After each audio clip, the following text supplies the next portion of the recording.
Olá pessoal, aqui é Leonardo Montes, trazendo mais uma reflexão. Hoje dia 1º de janeiro de 2019 e dando início às reflexões deste ano, o nosso tema é Preto Velho foi escravo? Se você quiser ouvir outras reflexões, acesse youtube.com/Voz Espiritualista. Muito bem. Antes de nós começarmos, devo esclarecer que este é um assunto polêmico, que certamente vai na contramão daquilo que normalmente é divulgado em matéria de Umbanda para explicar as entidades, mas são explicações que eu obtive diretamente com as entidades que fazem parte da doutrina que eu sigo, da diretriz da nossa casa, e é isso que eu gostaria de compartilhar com vocês. Então, toda reflexão polêmica, faço questão de lembrar, o objetivo é compartilhar pensamentos, não o de fazer doutrina quem quer que seja. Bom, e antes de entrar no tema propriamente, eu vou contar rapidinho, principalmente porque nós temos recebido aqui no canal muitas pessoas novatas, então eu quero contar um pouquinho sobre como eu aprendi Umbanda propriamente. Bom, o meu grande aprendizado em Umbanda se deu quando as entidades de um determinado terreiro abriram as portas da sua casa para que eu pudesse fazer as minhas pesquisas. Então eu cheguei no terreiro como um curioso. Muita gente diz, vai pelo amor ou vai pela dor? Não, eu fui pela curiosidade. Eu tive interesse em entender as manifestações na Umbanda. E as entidades foram muito solícitas, dando permissão para que eu pudesse fazer os meus estudos, as minhas anotações e mais, que eu pudesse fazer as perguntas que eu gostaria de fazer. Então, eu tive plena liberdade para questioná-las sobre tudo. E foi assim que eu aprendi propriamente Umbanda, foi assim que eu aprendi os valores, os fundamentos, as práticas que carregamos até hoje no trabalho espiritual que nós fazemos aqui na nossa casa, Casa de Umbanda União, aqui em Uberaba, Minas Gerais. Muito bem, então eu fui aprendendo sobre Umbanda a partir das entidades e não segundo o autor A, autor B, autor C. Isso é muito importante.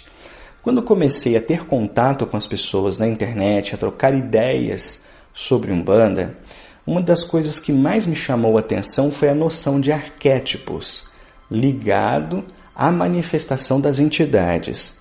Eu já havia estudado sobre arquétipos quando cursei psicologia, porque sou psicólogo formado, e muito me surpreendi com essa explicação, que me pareceu muito charmosa na época, mas que ia na contramão daquilo que as entidades me falaram dentro do terreiro.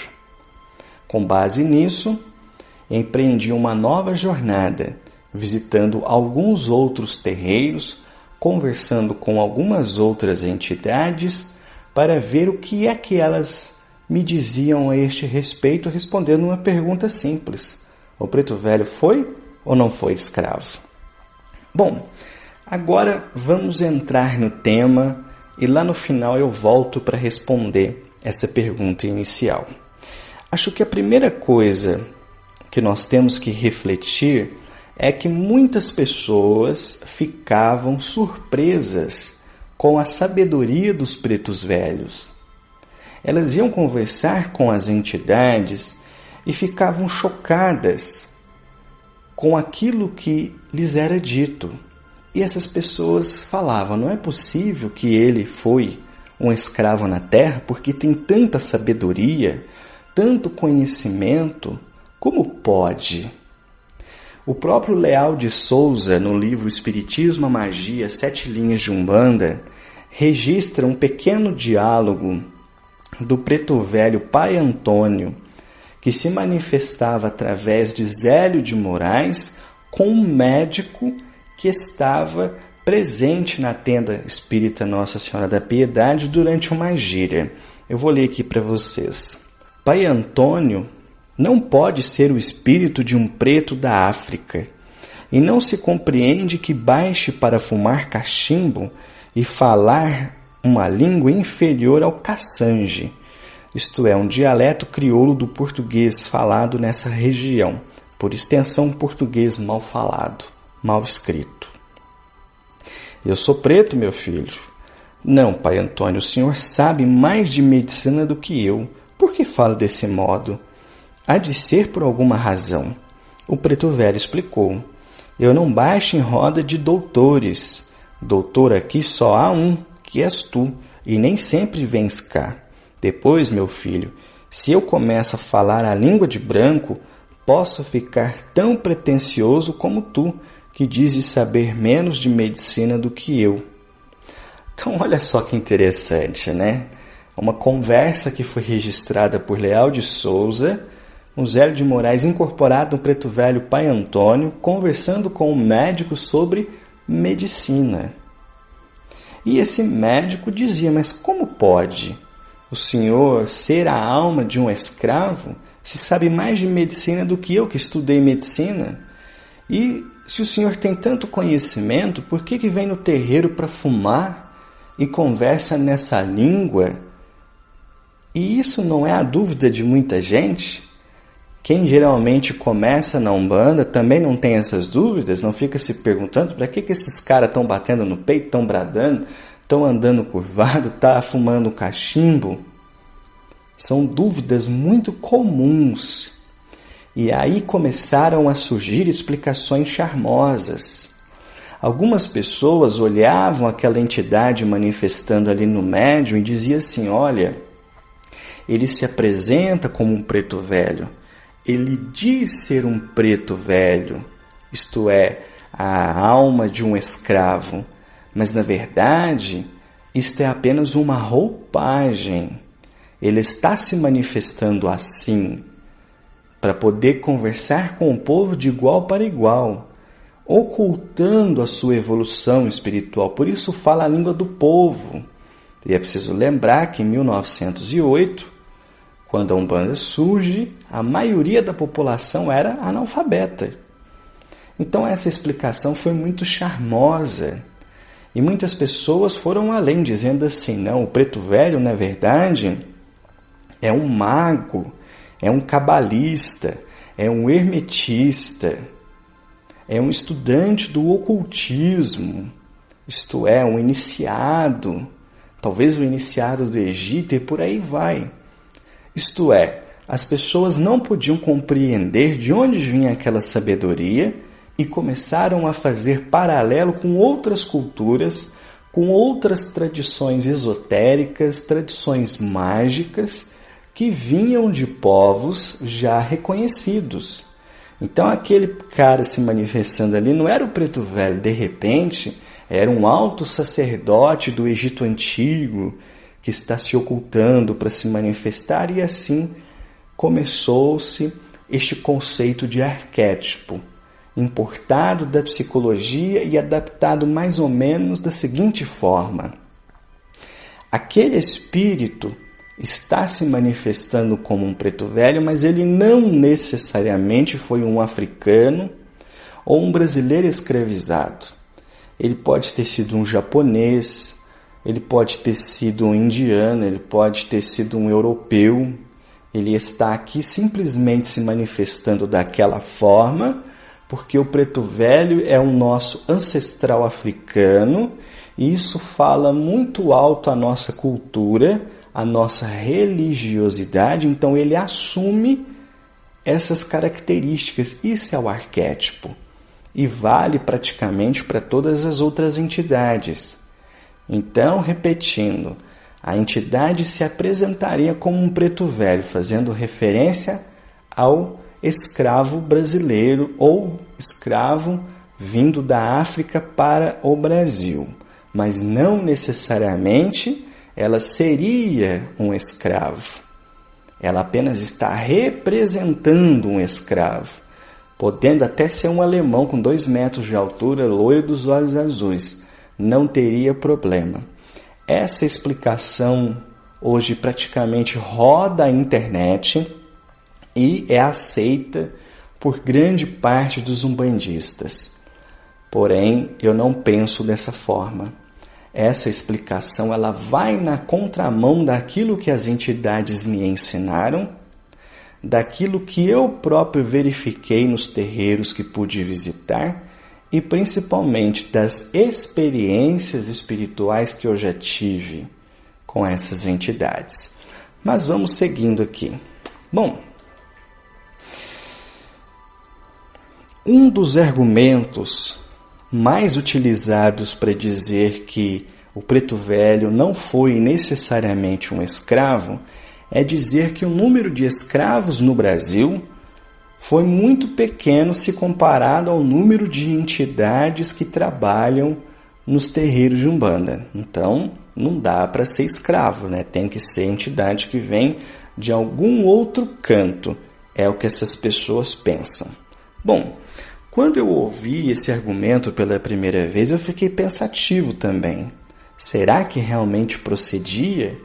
Será que, de fato, existem tantos pretos velhos assim trabalhando, a ponto de o número de escravos no Brasil não conseguir gerar, vamos assim dizer, entidades suficientes para trabalhar? Mas eu acredito que a resposta novamente não é bem assim.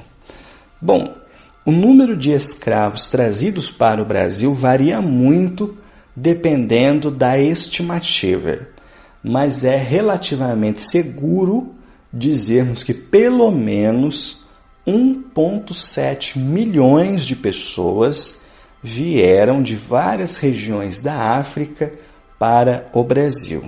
1,7 milhões de pessoas.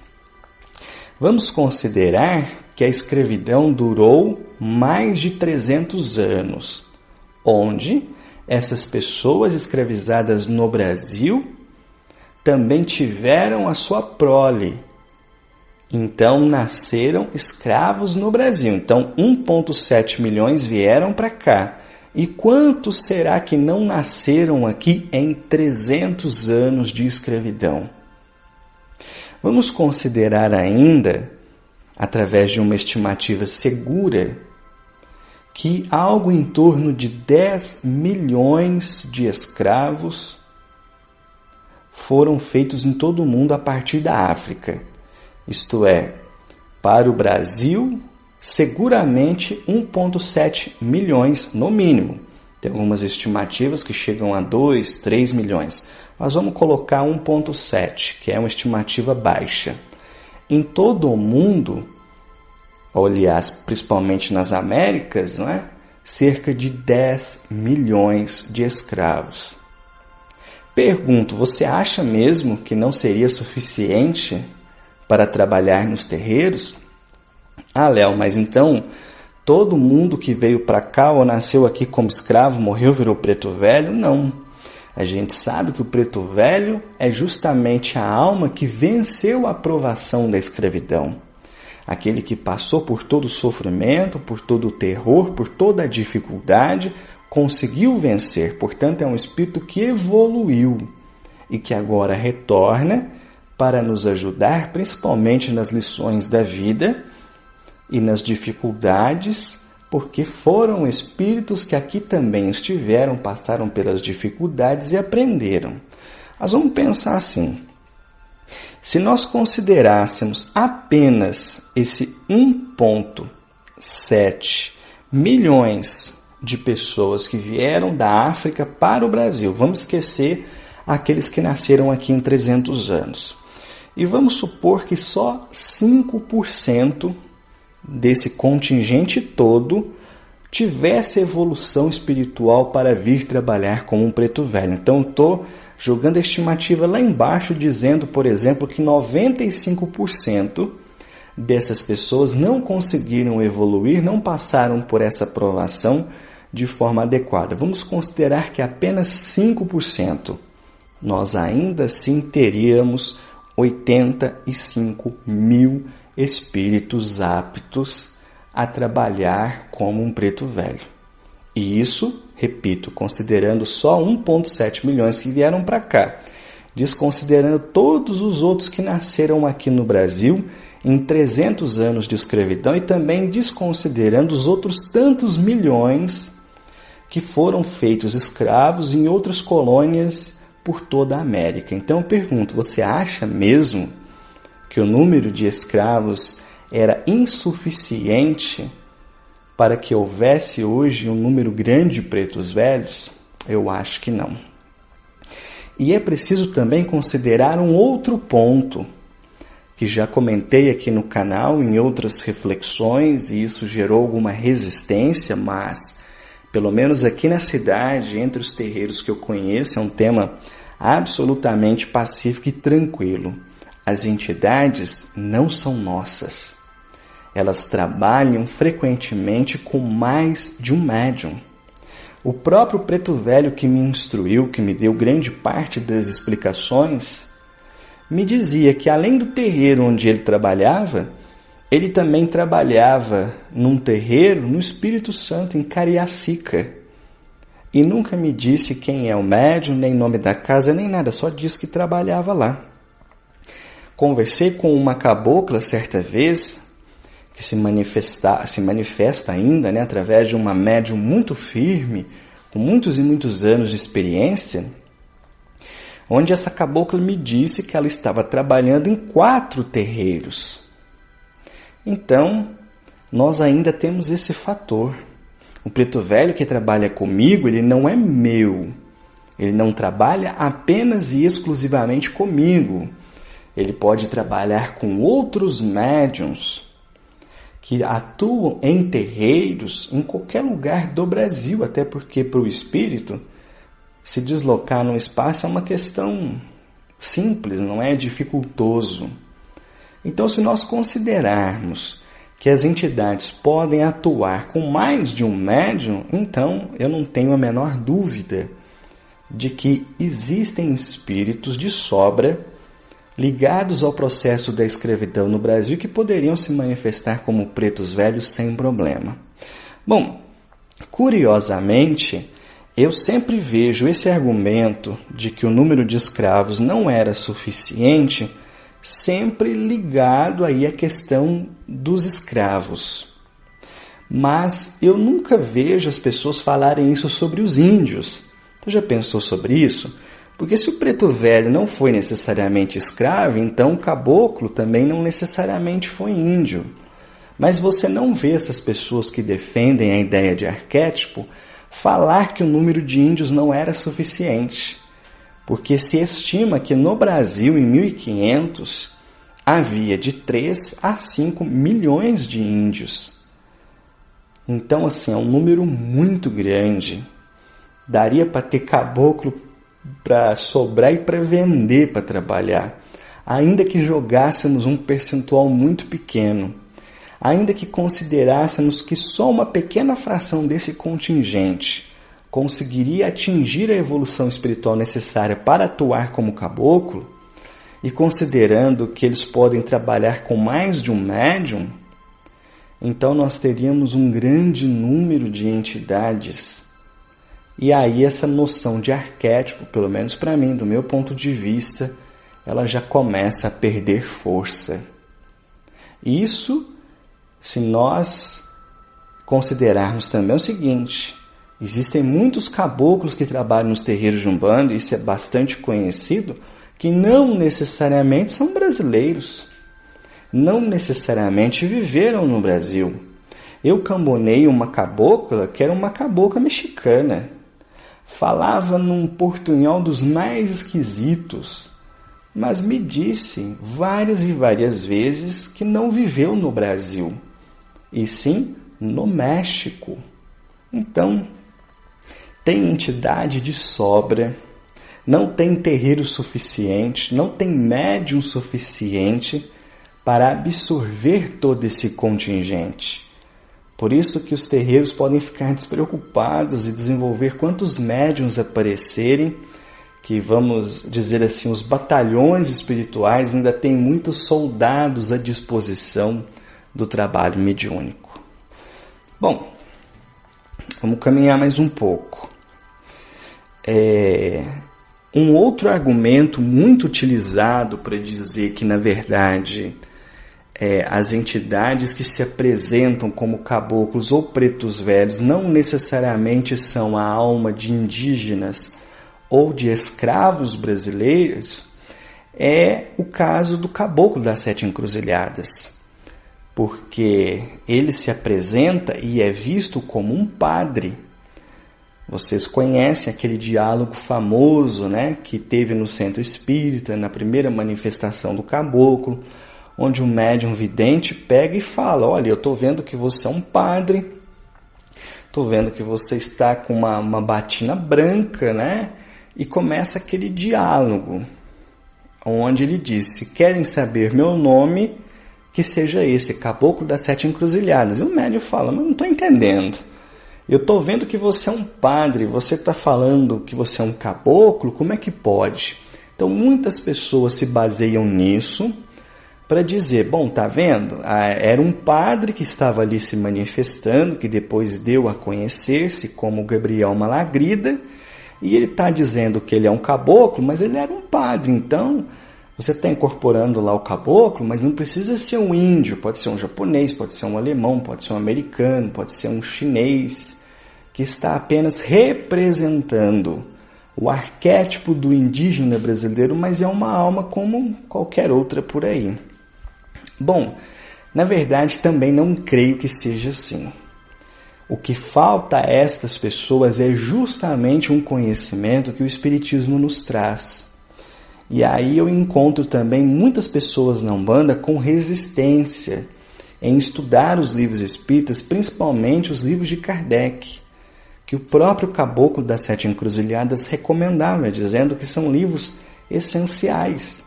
Até hoje, no regimento da Tenda Nossa Senhora da Piedade, se vocês puxarem na internet, vocês vão ver que o Caboclo das Sete Encruzilhadas dizia que era para os médiuns estudarem o Livro dos Espíritos, o Livro dos Médiuns e o Evangelho segundo o Espiritismo. Então, se tivessem conhecimento, e isso é importante deixar claro, conhecimento não tem religião. Existem algumas pessoas que querem inventar a roda.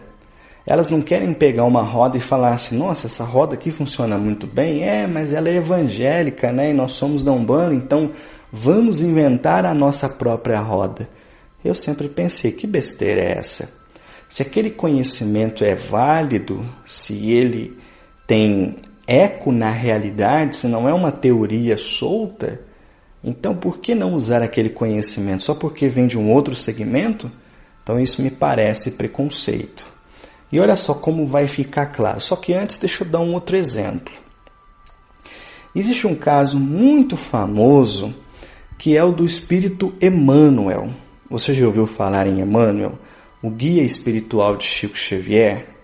Pois conta-se que quando Chico Xavier viu Emmanuel pela primeira vez, ele não se apresentou a ele com aquela cara de romano que está retratada nos vários quadros e imagens que a gente acha na internet.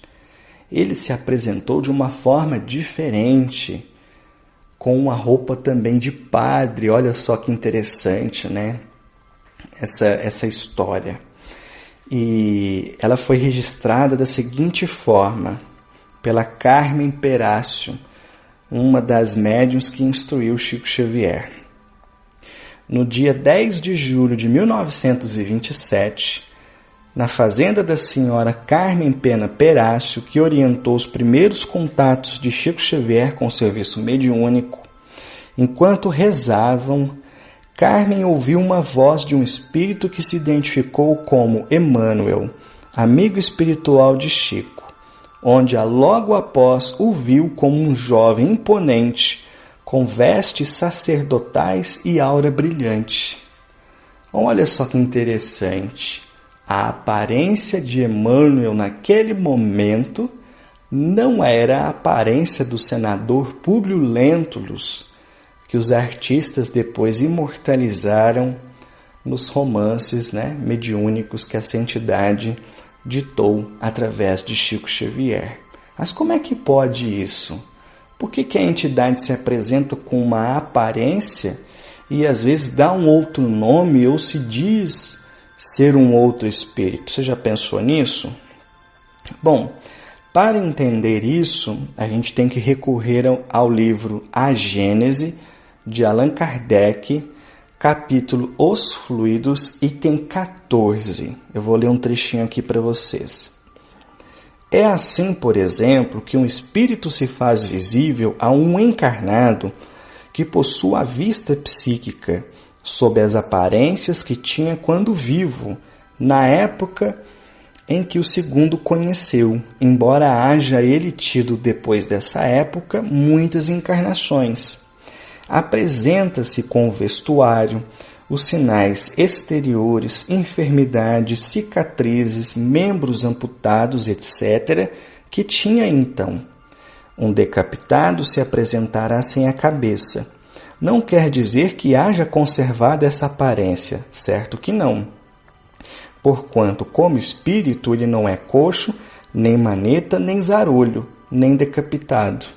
O que se dá é que, retrocedendo seu pensamento à época em que tinha tais defeitos, seu perispírito lhe toma instantaneamente as aparências, que deixam de existir logo que o mesmo pensamento cessa de agir naquele sentido.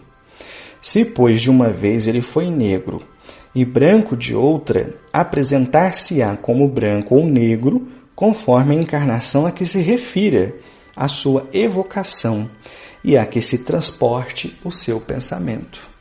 Olha só que explicação interessantíssima. Bom, vamos voltar ao caso do pai Antônio. Como é que o pai Antônio, se apresentando como um escravo, tinha conhecimentos de medicina tão bons ou até mesmo superiores ao médico com quem ele conversava? O próprio bisneto do Zélio, meu xará Leonardo, numa palestra recentemente feita e transmitida pelo Facebook, dá a resposta, dizendo que nas conversas íntimas, o pai Antônio disse que antes de ter sido escravo, ele havia sido médico na Bahia. Então, olha que interessante. O conhecimento de medicina que ele possuía vinha de um conhecimento do passado, onde ele havia sido médico e depois passou pela provação da escravidão.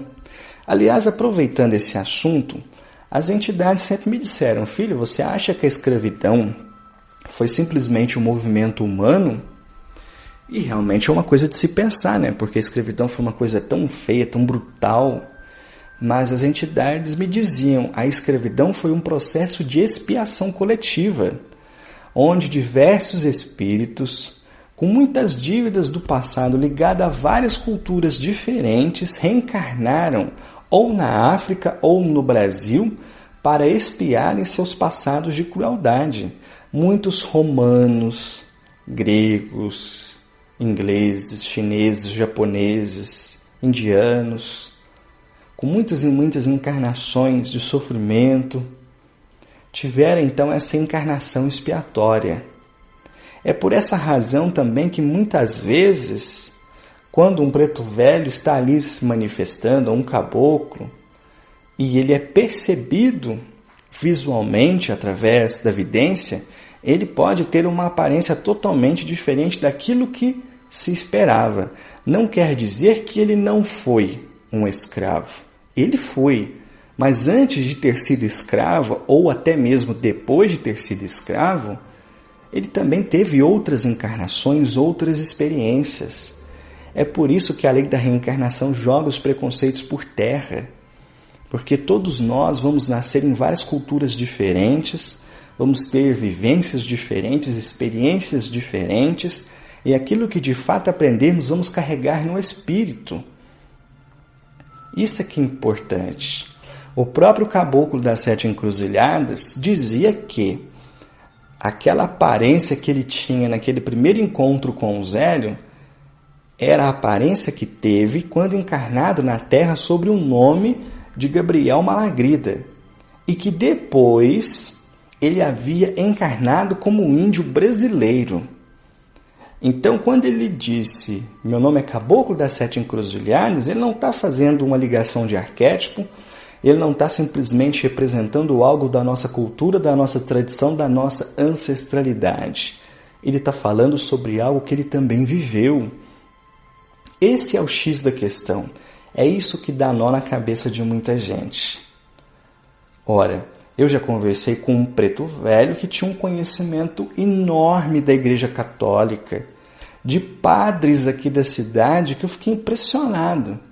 E um dia ele simplesmente me disse, eu já fui um frei nessa cidade, muito e muito tempo atrás. Então, resumindo a questão, quando o espírito volta para trabalhar como um preto velho, é que as suas dívidas ligadas ao tempo da escravidão não foram ainda completas. Ele passou pela parte mais grosseira, que foi a reencarnação, num processo de provação e expiação. Mas agora ele retorna como espírito, trabalhador do bem, para ajudar as pessoas como um complemento da sua tarefa, hoje algo mais sutil. Continuando a sua obra do ponto de vista espiritual. Por isso se identifica como um preto velho, por isso se identifica como um caboclo. E quando ele terminar de quitar as suas dívidas, quando tiver evoluído o suficiente, então ele seguirá por outros caminhos da espiritualidade.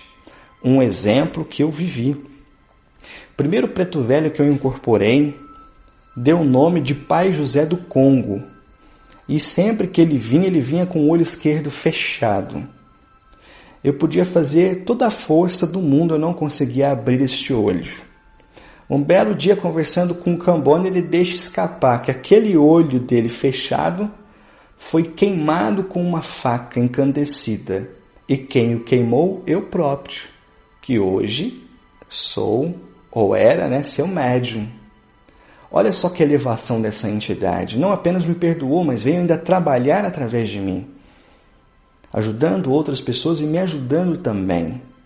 Ele já não era mais cego daquele olho, mas quando voltava seu pensamento na época em que me conheceu, então ele assumia aquela forma, que foi a forma com que eu o vi a primeira vez, quando estava concentrando ainda durante o desenvolvimento, olhei para o lado e durante alguns segundos vi um senhor negro, baixinho, gordinho, careca, ali do meu lado. E foi que percebi que ele era o pai José. Um belo dia, ele avisa aos Cambones que precisará partir, que viria trabalhar mais algumas vezes, mas que depois não retornaria mais, que iria cumprir uma outra missão que lhe foi dada pelo alto. E quando esse dia chegou, ele simplesmente se despediu, foi embora e um outro preto velho se apresentou em seu lugar. Decorrido alguns meses, uns 8, 9 meses, por aí, 10, 11, não sei, foi menos de um ano, mas mais de 6 meses, se eu me recordo. Eu estava concentrando para começar os trabalhos no terreiro, era uma gira de preto velho, quando de repente senti aquela energia. E quem já incorporou uma entidade, hoje não a incorpora mais, sabe do que eu estou falando. Quando aquela entidade passa perto de você, te visita, imediatamente você reconhece aquela vibração. E eu pensei, gente, conheço essa vibração. E fiquei tentando identificar quem era. Falei, gente, parece o Pai José. E quando eu abri os olhos, durante alguns poucos segundos eu vi uma entidade parada perto de mim, mas com uma aparência totalmente diferente. Era branco, alto, forte, careca. E ele me disse: o que eu tinha para cumprir como preto velho eu já cumpri. Agora a alta espiritualidade me chama ao quitamento, à quitação das dívidas adquiridas na Grécia Antiga. Então ali foi onde as minhas dúvidas a respeito do arquétipo caíram por terra. O que as pessoas não compreendem, principalmente porque não estudam isso, é que aquele preto velho com quem você está conversando, Ele já teve outras encarnações anteriores ou posteriores. O conhecimento que hoje ele está trazendo ali para você não é apenas o conhecimento que ele adquiriu na última encarnação, mas a soma de tudo aquilo que ele aprendeu nas mais variadas encarnações e também no plano espiritual, onde o espírito evolui, cresce e aprende. É por essa razão que eu, particularmente, na doutrina que eu trabalho, na nossa casa, nós não levamos em conta a noção de arquétipo. Nós levamos uma outra noção que eu chamaria de estereótipo, mas um dia eu falo sobre isso. Bom, vou parando por aqui. Se você quiser ouvir outras reflexões, youtube.com/Voz Espiritualista, e um feliz começo de 2019 a todos nós. Um abraço.